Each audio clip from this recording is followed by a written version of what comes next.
गौतम बुद्ध से जुड़ा प्रसंग है। गौतम बुद्ध जीवन में सुख शांति बनाए रखने के लिए सूत्र बताया करते थे। वे रोज अपने शिष्यों को उपदेश देते थे।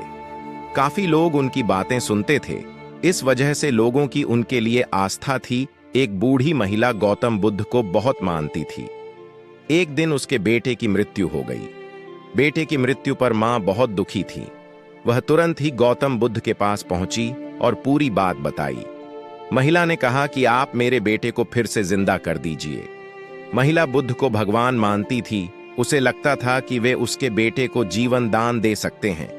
महिला की बातें सुनकर बुद्ध ने कुछ देर सोच विचार किया। सोचने के बाद बुद्ध बोले कि इसके लिए तुम्हें गांव के किसी एक घर से एक मुट्ठी सरसों के दाने लेकर आना होंगे, लेकिन एक बात ध्यान रखना, घर ऐसा हो जहां कभी किसी मृत्यु नहीं हुई हो। महिला बेटे के मरने से बहुत दुखी थी, तो उसे एक उम्मीद मिल गई कि उसका बेटा फिर से जिंदा हो सकता है। बुद्ध की बात मानकर वह गांव की ओर निकल गई और घर घर जाकर एक मुट्ठी सरसों के दाने खोजने लगी। महिला घर घर जाकर पूछ रही थी कि अगर इस घर में किसी की मृत्यु नहीं हुई हो तो मुझे एक मुट्ठी सरसों के दाने दे दो। जहां जहां महिला जाती वहां उसे ये जवाब मिलता कि उनके घर में मृत्यु तो हुई है। किसी के घर में पिता, किसी के घर में माता, किसी पत्नी, तो किसी के पति और किसी की संतान की मृत्यु हुई थी।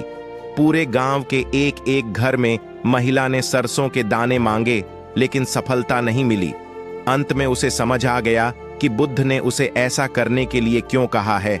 महिला समझ चुकी थी कि मृत्यु अटल है और सभी को एक दिन मरना ही है। जब वह बुद्ध के पास लौटकर आई तो उसका मन शांत हो चुका था। बेटे के मरने का दुख था, लेकिन उसकी व्याकुलता खत्म हो गई थी। बुद्ध की सीख इस प्रसंग में बुद्ध में संदेश दिया है कि हर एक व्यक्ति की मृत्यु तय है, इसलिए किसी के मरने पर बहुत ज्यादा शोक नहीं करना चाहिए। अपनी मृत्यु को लेकर भी मन में डर न रखें। दुखी होकर वर्तमान खराब न करें।